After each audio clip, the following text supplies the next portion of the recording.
في البداية كده أحب أقول إن الحلقة دي قد تكون مختلفة شوية، لأن هي من سلسلة مختلفة خالص عن بقية سلاسل القناة أو الحاجات اللي بنتكلم فيها في القناة. خلينا نقول إن هو أنا كنت حابب إن أنا أعمل حاجة أتكلم فيها براحتي أكتر. ما بقاش مضطر إن أنا أجيب معلومات معينة أو أمشي بستراكشر معين في قول الحلقة. وفي نفس الوقت ما أحبش إن أنا أشيل الحاجات اللي بتخلي الحلقة طبيعية أكتر. وأظن إن دي انسب اختيار لانسب عمل ابتدي بيه الموضوع ده، وهو عمل خلينا نقول كان بيرجعنا للواقعية اكتر اللي كانت وحشانا على فترة طويلة. لان ادينا شايفين اذا كان في الدراما او في السينما احنا بقالنا كتير قوي بعاد عن الواقعية. وخلينا نقول المدرسة الواقعية بالأخص هو نوع أو طريقة في الشغل أو طريقة في صناعة الأفلام. لكن خلينا نقول إن هي كانت وحشاني من زمان قوي، لأن دايما تلاقي الأفلام واخدة أسلوب إخراجي أو أسلوب فني مختلف تماما عن الواقعية. إذا كان في الإخراج أو كان في التمثيل أو إذا كان في المزيكا أو كذا كان أي حاجة ممكن يكون. لو حد عمل حاجة ليها علاقة بالمدرسة الواقعية بشكل أو بآخر في آخر 8 سنين مثلا، فنقدر نقول إن هو أخطأ الأول. إلى أن وصلنا لعمل رائع من إخراج محمد شاكر خضير. وبالمناسبة هو مخرج أعمال تانية مهمة زي في كل أسبوع من يوم الجمعة وجراند أوتيل ولا تطفئ الشمس وهاتولي راجل، وبحب الفيلم ده جدا بالمناسبة، وممكن أبقى أتكلم عنه بعدين. هو مخرج مسلسل تحت الوصاية زي ما انت شفت كده. وفي الحقيقة أنا جاي النهاردة أتكلم عنه، وخلينا نعمل مناقشة كده أوبن مايك عن مسلسل تحت الوصاية.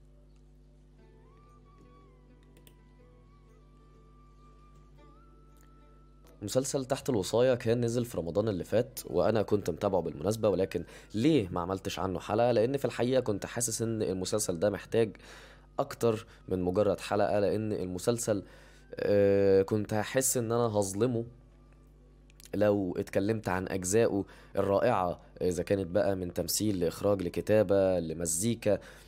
كنت هحس إن حلقة 12 دقيقة أو حلقة 15 دقيقة حتى مش هتكفيه. وكنت محتاج اقعد افصصه كده بالترتيب. فلو انت قاعد مروق ومبسوط، ارجو منك انك تتعود على الاسلوب ده، لان انا هاخد راحتي جدا في الحكي. وتعالى نتناقش في مسلسل تحت الوصاية ونناقشه كفكرة ونناقشه كعمل فني وايه فايدته وكل الكلام الجميل ده. نبتدي بقصة تحت الوصاية باختصار شديد وبسطحية شديدة. أحداث المسلسل بتدور حوالين ست بتعول أسرتها من خلال إن هي بتمتلك مركب صيد. ولكن زوجها بيتوفى، فبيدير المركب أخو زوجها، وبيبقى مسؤول إن هو يديها الفلوس كل شهر بحيث إن هي تعرف تخلي بالها من ولادها يعني.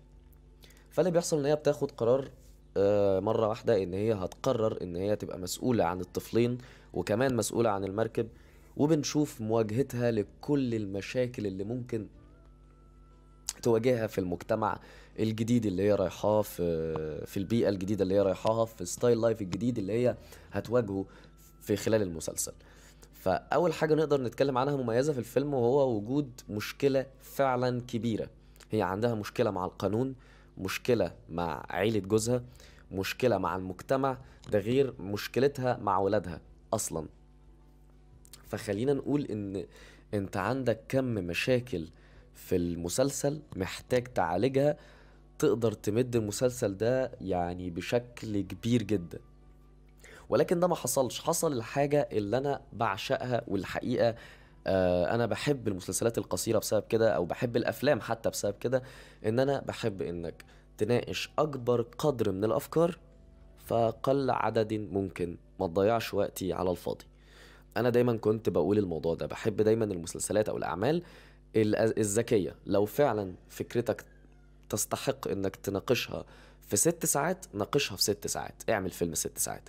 لو مشكلتك تقدر تناقشها في 5 دقايق ناقشها في 5 دقايق. ومش وده مش هيقلل من الموضوع خالص. كل حاجة اديها وقتها.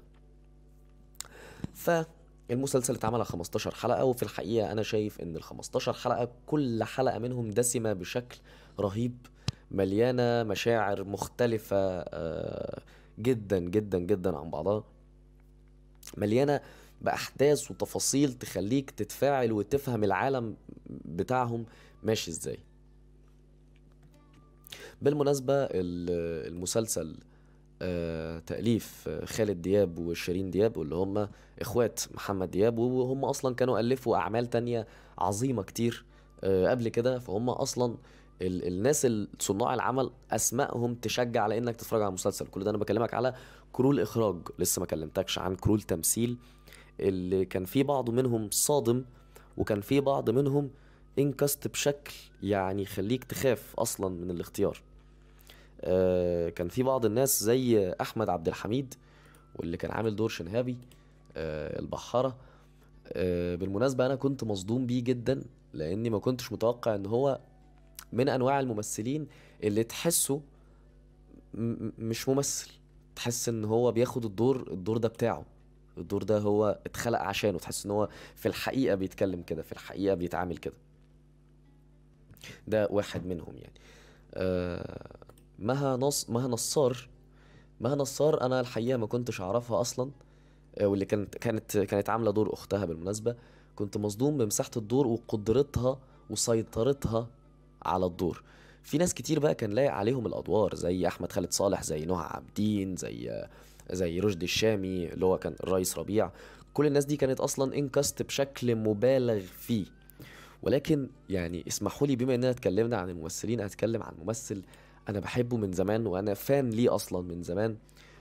وبتضايق جدا وبتعصب جدا لما الاقي ناس مش عارفاه، وهو علي صبحي. علي صبحي انسان موهوب بشكل جبار. هو راقص وممثل ومغني قديم جدا، بيمارس المهنة دي تقريبا من 2001. انا متابع اعمال علي صبحي من زمان جدا، من ايام حدوتة صاج مع مريم صالح، صندوق الدنيا. دوره في صندوق الدنيا كان على قد ما هو غريب، على قد ما هو كان فعلا توظيف رائع لعلي صبحي، كأن مفيش حد غيره فعلا ينفع يعمل الدور ده. خلينا بقى مرورا بآخر أيام المدينة، حبيب، علي معزة وإبراهيم. وخلينا نكون صادقين أكتر.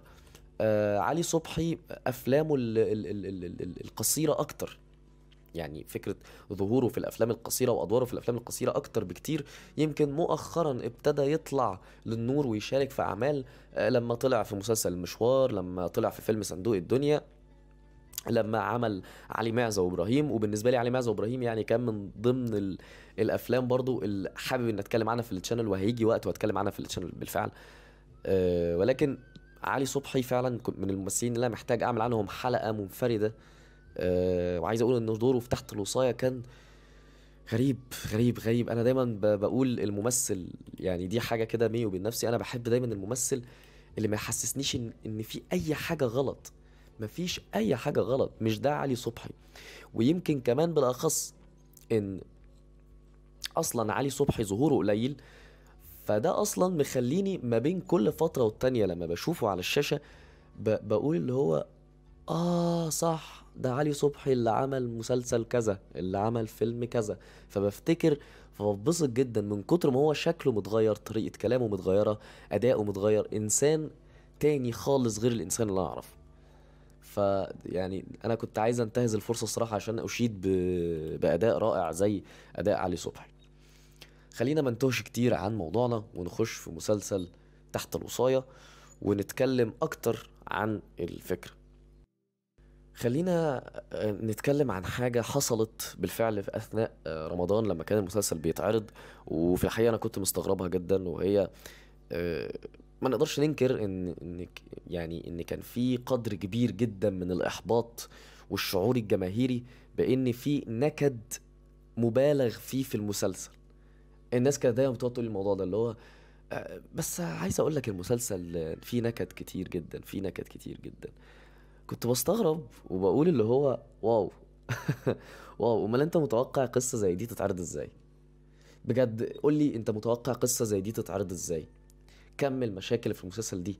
منتظر ايه يا اخي؟ ده حتى اللحظات الحلوة في المسلسل اللي خلينا نقول كانت حلوة على الشخصيات، انت بالنسبة لك كنت بتحس انك عايز تعيط.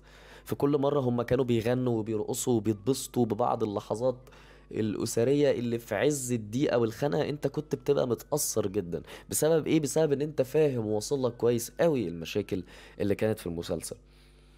ولكن بطريقة ما أو بأخرى هي دي الواقعية، لأن هو ده الواقع. وكمان ده يودينا لنقطة تانية خالص، وهي الحلقة الأخيرة، واللي تكاد تكون أعلنت انتصار الشر، متمثلا في الهجوم الغوغائي بقى اللي حرضته المنافسين في المينا مثلا، وأدى إن خلاص المركب اتحرقت، وخلاص ما بقاش في ثروة للأبناء، وما بقاش في أي مصدر رزق. خلاص الدنيا باظت أصلا، خلاص المسلسل بيبوظ. والرمز بقى بتاع بالفعل شخصية حنان أصلا ضاع، اللي هي كان متمثل في المركب. وخلاص كل الأحلام الوردية اللي أنت حلمت بيها كمشاهد، أو حنان حلمت بيها بشكل ما أو بآخر في نص المسلسل، كل ده بيتهدم. ولكن خلينا متفقين إن هي يعني نهاية حزينة، نهاية حزينة بكل الأشكال. ولكن أجمل حاجة في النهاية دي، واللي تخلينا فعلا نسكت كده ونقعد ونتفرج ونسقف كمان، على ان اللي كاتب المسلسل ده فاهم كويس يعني ايه دراما، ان هو ساب موضع تساؤل للقضية. وده اللي بالفعل اتكتب على السوشيال ميديا. مش فاكر كان مين كاتب المسلسل، كان المخرج تقريبا. لا، كان خالد دياب. يا ربي، كان خالد دياب كتب بوست بعد ما المسلسل خلص. كتب بالظبط: بعد انتهاء العرض مش بطلب من الجمهور اللي تابع المسلسل انهم يتكلموا عن المسلسل، لا، بطلب منهم ان هم يكونوا جزء من القضية ويتكلموا عن قانون الوصاية في مصر. وحقيقي هو ده اللي هو عمله في قلب المسلسل نفسه، ان هو ساب لك اسئله مطروحه قد تكون بدايه لقصه فعلا حلوه، وقصه فعلا بقى جميله وتفاؤليه ومش عارف ايه، وقد تكون قصه اسوأ اصلا من اللي اتعرضت على الشاشه. فتحس ان المؤلف ايه، بيلطف بيك وبيقول لك لا خلاص بلاش اعرض لك الباقي، لان الباقي يعني اصعب. يعني تخيل بقى الولدين دول او الاطفال دي هتعيش من غير اب وام كمان، ايه رايك بقى؟ فتحس ان هو كان بيلطف بيك، لا خلينا ما نعرضلكش الباقي احسن. وفي الحقيقه كمان يعني من ضمن الحاجات اللي كانت قاسيه في المسلسل، ولكن يعني على قد ما انا كنت متاثر اصلا بالمسلسل، وزي بقيه المشاهدين، انا متضايق من الاحداث ومتضايق جدا، بس انا قادر استوعب هو عايز يقول ايه، قادر استوعب المخرج عايز يقول ايه. يعني حتى موت عم ربيع اصبح بلا قيمه وبلا معنى، لان اصلا في النهايه المركب اتحرقت برضه، يعني النهايه مأساوية جدا. ولكن احنا نقدر نلاحظ ده جدا في اعمال خلينا نقول آل دياب، اللي هم خالد وشيرين ومحمد لما بيشتغل برضه كمؤلف او كمخرج، ان هم مش الناس بتوع النهايه السعيده اطلاقا اطلاقا اطلاقا. ولا في فيلم الجزيره، ولا الف مبروك، ولا 6 7 8، ولا اي حاجه. هم دايما بيموتوا في الافلام اللي من النوع ده. ولكن في بقى نوع تاني من الجمهور، وده اللي حابب اتناقش معاهم شويه. وهم شافوا ان النهايه دي، او النهايه الحزينه بالاخص، هي النهايه بتاعه الاعمال الهادفه. موضوع الاعمال الهادفه ده بالاخص ممكن يبان من بره جميل. يعني الناس تقول لك هل، يعني لو حد اتسال سؤال يقول لك هل انت مع الفن الهادف، يقول لك اه طبعا، طبعا الفن له هدف ولا له رساله ومش عارف ايه ده موضوع جميل جدا. ولكن مش عارف، مش كل الناس ممكن تتفق معايا في ده، ولكن الفن في ذاته رساله اصلا، ده اللي انا بشوفه. لان تعالى نرجع للتاريخ ونشوف من قديم الازل، من بدايه الحضارات، من بدايه المسرح في اليونان. المسرح كان اساسه ايه؟ ترفيه على الملوك او الحكام. اصلا كان المفروض الاراجوز بيطلع بيرفه على الحاكم، والموضوع بينتهي على كده، ما كانش فيه رساله ولا هدف. مع الوقت ابتدى ده يتضاف ويتعمل له قيمه. فكرة إن الفن يبقى مشارك في تغيير قوانين، ومشارك في تغيير أحداث، ومشارك وله دور كبير يعني في المجتمع، طبعا دي حاجة عظيمة، طبعا دي حاجة كلنا نتمناها. دي حاجة أصلا بتسيب قيمة للي شغال في الصناعة. يعني أنا كواحد شغال في الصناعة لما ألاقي إن مسلسل تحت الوصاية قدر يغير حاجة في قانون ما في مصر، ده يشجع.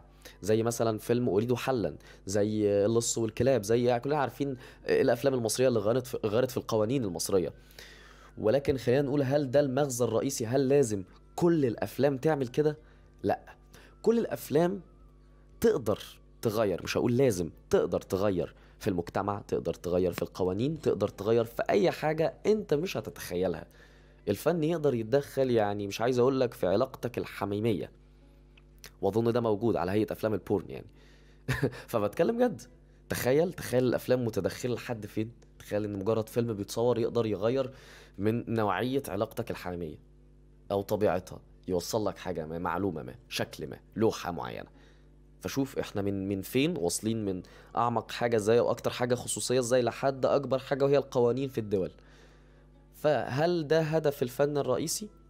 ده واحد من ضمن اهداف كتير جدا للفن، وبشوف ان دي اجمل حاجة فيه، ان هو الفن مش حكرة على موضوع معين ولا طريقة معينة ولا ثقافة معينة، وانا بحب ده جدا. نرجع بقى لرأي تاني، كان بالفعل اتكلم عن مسلسل تحت الوصاية، وقال ان النهاية كانت فيها كرواتة. النهاية كان فيها كرواتة، وان اللي حصل ده اصلا بسبب ان هم عايزين مسلسل 15 حلقة ومش عايزين يزيدوا عن كده، فراحوا مكروتين ومش عارف ايه وبتاع. في الحقيقة انا في وقت من الاوقات بعد المسلسل خلص كنت حاسس كده، كنت حاسس اللي هو يا جماعة هو خلاص، استنوا استنوا، انا عايز اعرف، استنوا انا عايز افهم في ايه يعني. لا لا، ما تسيبنيش كده. بعدها لما هديت وعدى كذا يوم وبتاع ورمضان خلص بالفعل اصلا، وابتديت افكر في مسلسل تاني، قدرت افهم المغزى، وان فعلا اه هو ده الهدف، ان السؤال يفضل يرن في دماغك، وهو ده الهدف انك تحس ان الحاجه متكروته. باي ذا واي، لان اوريدي قصه حنان لو موجوده في الواقع كانت هتبقى قصه متكروته. ليه؟ دي واحده خدت قرار عشوائي جدا بدون اي ترتيبات، يمكن ترتيبات ب2 جنيه يعني. دي خطه واحده ست، تعليمها على قدها فعلا، وده من جمال الكتابه، ان فعلا دي خطه واحده ست تعليمها على قدها، مش يعني مش خلينا نقول مش رئيسه عصابه، مش واحده بقى نازله الشارع وعارفه السوق والدنيا والحاجات. خطه واحده ست طيبه غلبانه جدا، ربة اسره مش اكتر. فكان طبيعي ان هي تبوظ، كان طبيعي ان هي تتكشف، كان طبيعي ان هي تقعد من غير اوراق رسميه اصلا. فشايف ان هي دي النهايه الانسب لشخصيه زي حنان، ان هي دي عقوبة اللي هي عملته. طبعا في نظر القانون عقوبة، عشان بس ما حدش يقول لي عقوبة، ايوه بستخدم مصطلح عقوبة في نظر القانون، لكن في نظرنا احنا هو ده اللي عمل الجدل. في نظرنا احنا لا، في نظرنا احنا طبعا هي ست زي الفل، في نظر اي انسان هي ست زي الفل، ما عدا القانون اللي ما تعدلش مش عارف من سنة حاجة و60 او حاجة و70 تقريبا، او يمكن قبل كده، والله مش متاكد من المعلومه يعني. بص بقى، دي اجمل حاجه في الحلقات اللي هتلاقيها من النوعيه دي، تلاقي دايما طويله كده وفيها كم معلومات مغلوطه كتير. فطبعا اعذروني على ده، انا بس كل اللي بعمله ان انا بحضر نقط معينه اتكلم عنها، وبفتح المايك واقعد اتكلم يعني. المهم نرجع لموضوعنا. ف زي ما بقول لك، فاصلا من ضمن اهداف المسلسل ان هو يطرح لك القضيه ويقفلها لك نهايه واقعيه جدا. لان هل والمسلسل بيتصور القانون اتغير؟ لا. فكان طبيعي ده يحصل، كان طبيعي ان هي تتكشف، كان طبيعي ان هي حتى ولو خلينا نقول ما لو ما كانتش هتتكشف بالسرعه دي، كانت في يوم ما هتتكشف. كان هيبقى كده صناع العمل بيخدعوك لو خلوا النهايه بالفعل نهايه سعيده يعني. انت شايف في النهايه ان اللي حصل ده من وجهة نظري هو الافضل لكذا سبب. عشان اصلا الاطفال، البنتين والطفل اللي هو ياسين، اللي كان عامل دور الطفل اللي اسمه عمر شريف تقريبا، عمر شريف، كان موجود في بره المنهج. فوجود الطفلين مع الام في الرحله الصعبه دي، ده يعني زي ما بقول لك، فوق ان هم مش عارفين يخشوا مدارس، مش عارفين يطلعوا ورق، مش عارفين يعملوا اي حاجه، كان لازم الرحله دي تنتهي عشان خاطر الطفلين، كان لازم تنتهي باي شكل من الاشكال عشانهم. حقيقي ان هم كانوا عايشين في عذاب، واحنا كنا شاهدين على ده. وقد يكون دخول الام السجن لمده سنه هو عقاب قاسي، عقاب قاسي في الحقيقه، ولكن في رأي تاني هو أفضل من المهرب الأبدي اللي كان يعني طريق ما آخرته لحن حزين، خلينا نقول، أو ملوش آخر كمان، بصدق شديد يعني. في ظل بقى مطاردة الشرطة وهجوم المجتمع المحافظ، الشعب المتدين بطبعه. الجملة بتاعت الشعب المتدين بطبعه. فتخيل ست بتواجه كل ده يا عيني، فكان لازم الأطفال يبقى ليهم حل ما. في حاجة كمان بقى وهي الأفضل من وجهة نظري، واللي هنا خلينا نقول إن هنا كان لازم الدراما تتدخل في شخصية العم اللي كان عامل دوره دياب. بالمناسبة برضو سريعا، أنا الممثل اللي اسمه دياب، اللي هو بالمناسبة كان بيغني أصلا، أنا كنتش مقتنع بيه خالص، وكنت شايفه ممثل اللي هو يا ربنا المشرحة مش ناقصة قتلة. في الحقيقة كنت بقول كده، ولكن لما لقيته اتوظف في عمل زي تحت الوصاية مع مخرج زي محمد شاكر خضير، قلت يا راجل، يا راجل حرام عليك، كنت فينك من زمان يا راجل، ما انت طلعت بتمثل اهو. امال ليه بقى ها ليه؟ انت طلعت بتعبر وبتقول وبتحس وبتنوع فحقيقي محمد شاكر خضير كان عامل شكل رائع، مخليك مش حاسس خالص ان ده تمثيل، وده قمة المدرسة الواقعية، ودي اهم حاجة. مفيش ممثل اعلى من التاني، وفي نفس الوقت مفيش ممثل اقل من التاني. فاهم قصدي؟ هو ده اللي لازم. تعالى اضرب لك اكبر مثال طبعا مع الفارق. فيلم الكيت كات. فيلم الكيت كات محدش كان طاغي على التاني. كل دور حتى ولو كان صغير له قيمة ومناسب ورائع ومتوظف صح. زي في الكيت كات، من اول دور نجاح الموجي لشريف منير لمش عارف مين لمين لمين، اصغر دور حتى يا اخي دور عم مجاهد الشخص الميت اللي ظهر في فيلم وهو ميت، دور مهم جدا وكان طبيعي وحقيقي جدا. هي دي اهم تفصيلة لازم تراعيها وانت بتعمل عمل واقعي. لازم تراعي التفصيلة دي بشكل كبير. فتعال نكمل كلامنا عن شخصية العم اللي كان بيمثلها دياب. ان ان هو في مرحلة ما حس ان هو بوظ الدنيا شوية، او تحس ان هو حس ان هو وسعت منه شوية، ان هو قدر يستوعب ويدرك ان هو كان السبب في ضياع ميراث الطفلين، لا وكمان طعن في شرف مرات اخوه و... وكمان وخالتهم اللي وداها، اللي كان هيوديها في داهية او بالفعل وداها في داهية. تحس ان هو وكمان وفاة ابوه يعني.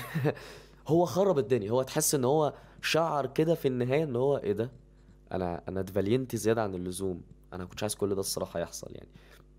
ففي النهاية ده ممكن يخلينا نقول ان السيناريو اللي هيبقى ورا الكاميرا اللي لسه هيحصل قد يكون ايجابي حتى لو بشكل صغير جدا. على الاقل ان السنة اللي هنقضيها في السجن هو يراعي ربنا في الولاد على قد ما يقدر، رغم ان ده مش هيغفر له طبعا، ولكن على الاقل يبقى عمل حاجة لاخرته يعني، زي ما بنقول كده زكاة عن صحته. رغم ان هي حاجة احنا كمشاهدين ما شفناهاش، ولكن دخول حنان السجن كان ضرورة حتمية عشان تحصل المواجهة اللي كانت في الحلقة الأخيرة. مواجهة القانون بالمونولوج اللي قالته منى زكي، مواجهة العم باللي هو عمله، بالمصيبة بالكارثة اللي هو عملها. كان لازم صالح يتواجه بكم المشاكل اللي هو سببها، وطبعا مواجهة القانون، مواجهة المجتمع. كان لازم حنان تخش السجن عشان كل ده يبان. هنا الفكرة. وحقيقي كان لازم القانون ده يتحط قدام نفسه في قضية إنسانية في المشهد، عشان يقف ويشوف هل فعلا ينفع قانون يتعدل، لأنه مجرد قانون معمول من حوالي 70 سنة. ده مش السيناريو، دي نهاية مأساوية واقعية بنشوفها كتير كتير جدا جدا جدا. ولو مضايقاك ولو كمان حاسين ان القصة مبتكرة نوعا ما، او خلينا فعلا مبتكرة يعني، خلينا اقول ان هو اللي كتب المسلسل ده فاهم كويس قوي هو بيكتب في ايه، فاهم المجتمع اللي كتب عنه. دي من الحاجات الكبيرة جدا والمهمة جدا. ده حتى انا كنت قلتها كتفصيلة في حلقة مشكلة السوبر هيروز في مصر. لو كنتش اتفرجت عليها خش اتفرج عليها بالمناسبة. كنت بقول المثال بتاع استاذ داوود عبد السيد، اللي هو انت ازاي تعمل فيلم فرنسي الممثلين ما بيتكلموش فرنساوي. موضوع بسيط. فبنلاقي كتير مسلسلات مثلا متصوره، او المفروض ان هي متصوره في السيده زينب، وهي في الحقيقه متصوره في لاس فيجاس، فتلاقي الحاره بتلمع يعني. حاجه غريبه جدا.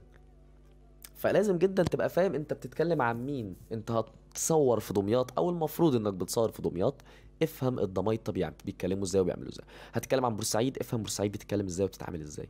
خليك فاهم كويس قوي كل مجتمع انت بتتكلم عنه. كان عمرو سلامه انتقد نفسه بنفسه في ورشه الافلامجيه لما اتكلم عن فيلم زي النهارده، وقال بعد ما الفيلم نزل، قال ان هو حقيقي اكتشف ان هو ما يعرفش اي حاجه عن اسكندريه.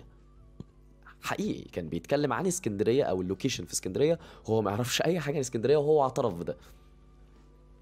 فمن اكتر الحاجات اللي كانت عجباني في المسلسل اتقان كل افراد العمل للي هما بيعملوه، وكانهم فعلا خارجين من البيئه دي. اعتقد ان هما عملوا فتره محاكاه كبيره. انت يا راجل، ده انا حتى كنت بقول لواحد صاحبي انا وانا بتفرج على المسلسل ده بحس بريحه الزفاره، ريحه السمك طالعه من الشاشه من كتر ما الدنيا حقيقيه قوي. حقيقيه جدا، شامم ريحه الجمبري من عندي، فاهم حاجه؟ شامم ريحه الزفاره، شامم ريحه البحر، حاسس بكل حاجه، حاسس بالمعاناه، الدم اللي بيطلع، التعويره اللي بتتعورها، حاسس بكل حاجه ممكن تحصل في المسلسل ده. فحقيقي انا كنت معجب جدا بالشكل الطبيعي الواقعي جدا اللي كان طالع من محمد شاكر خضير. وبرغم كده حاجة كمان بقى، بعض الناس بتشك او بتحس ان طالما هعمل حاجة واقعية بالضرورة تكون لو كواليتي، او بالضرورة تكون خلينا نقول او بالضرورة أو يعني خليني اقولها بشكل مختلف اكتر، اللي هو تحس كده بعض المخرجين يقول لك خلاص انا مش مضطر اهتم بالسينماتوجرافي. هنا محمد شاكر خضير بيقول لك لا، احنا في 2023 اصبح عندنا امكانيات كتير، اصبح عندنا حاجات كتير، فايه يمنعني في اني اطلع صورة؟ يا سلام، لوح، حقيقي لوح. اي حد اتفرج على المسلسل ما يقدرش ينكر كم السيمترية والحاجات المريحة للعين والملائمة للاجواء بشكل رائع. رائع حقيقي حقيقي حقيقي، كادرات مريحة للعين وملائمة لكل شعور حقيقي. لو انا عايز ابين لك الممثل بيفكر كتير هطلعهولك بيفكر كتير، بيفكر كتير بالمزيكا والصورة والالوان والتمثيل. انا بعشق ده. كنت اتكلمت عن الموضوع ده قبل كده، مش متذكر كان في حلقة يوسف شاهين والممثلين تقريبا، عن فكرة ان من اجمل مميزات السينما، ليه السينما مميزة عن المسرح؟ ليه السينما مميزة عن اللوحات المرسومة؟ ليه السينما مميزة عن المزيكا؟ لأن هي واخدة كل دول ومسخراها تحت سيطرتها. دي أجمل حاجة. الرسم والعزف والتمثيل و... والغنى كل حاجة، كل أنواع الفنون اللي في الدنيا بتطلع في شاشة. ودي أجمل حاجة في السينما وفي الدراما. يعني عشان في ناس تقعد يقول لك يا راجل في فرق بين ده وده مش عارف ايه بلا بلا بلا، كل ما هو معروض على الشاشة ارتحت. دي أجمل حاجة في كل ما هو يصور بكاميرات، قد تكون ديجيتال وقد تكون خام، يعني لسه في ناس بتصور بالخام. فنرجع لمسلسل تحت الوصاية. دي بعض الحاجات اللي كنت عايز اتكلم فيها في تحت الوصاية. فاتكلمت كمان عن الكتابة زي ما قلت لك، انك تحط مشاكل كتير جدا لبطل الشخصية بتاعك، ده بيفيد دراما بشكل رهيب ودراما بشكل رائع جدا في المسلسل. بلس ان انت كمان مصعب الدنيا على الشخصية. الدنيا مش سهلة، الدنيا مش وردي يا سيدي. حتى ولو انت مش بتتكلم بواقعية، خلينا نقول ان انا محتاج على الاقل احس بمعاناة حتى ولو لحلقتين. لا، ده مسلسل تحت الوصاية عايشها لك، خلاك تعاني 15 حلقة، ده موضوع تاني. ولكن لو في مسلسل تاني بموضوع تاني، حسيتني بالمعاناة ولو حلقتين. مش كل حاجة بتتحل. مش مثلا البطل يخش السجن يخرج في آخر الحلقة أو الحلقة اللي بعدها. ده كرتون يا أخي، ده مارفل تستحي تعملها يعني. فدي بعض الحاجات اللي كنت حابب أتكلم عنها في مسلسل تحت الوصاية. وخلينا نقول إن أنا مش متذكر حاجة كمان، ولكن هدف الحلقة دي وغرضها في النهاية ان انا اوصل رسالة محمد دياب، مش محمد دياب بقى، خالد دياب، سوري. ان انا اوصل رسالة خالد دياب وانفذ طلبه اللي قاله، اللي هو ارجوكوا ما تتكلموش عن المسلسل، خليكوا جزء من القضية وتكلموا عن قانون الوصاية. وللأسف ان انا مش محامي بالنقض. وان انا مش ذلك الشخص الذي يهتم بالمش عارف ايه والقضايا العامة، ولكن انا ليا في السينما بشكل ما، فحاولت اكون جزء من الموضوع حتى ولو باني اتكلم عن مسلسل واقول قد ايه هو مسلسل جميل. فبس هو ده كان كل اللي عندي. كان معاكم شاب قديم في شكل مختلف واسلوب مختلف. اتمنى لو عجبك ما تنساش اللايك والسبسكرايب والشير، وقول لي في الكومنتات ان انت السلسلة دي او النوعية دي من الحلقات حابب ان هي تكون موجودة بشكل اكبر. لو ما عجبتكش برضو قول لي، بحيث ان انا ما اكررهاش تاني وما اعملهاش تاني. وبس كده، شكرا لحسن استماعكم، سلام.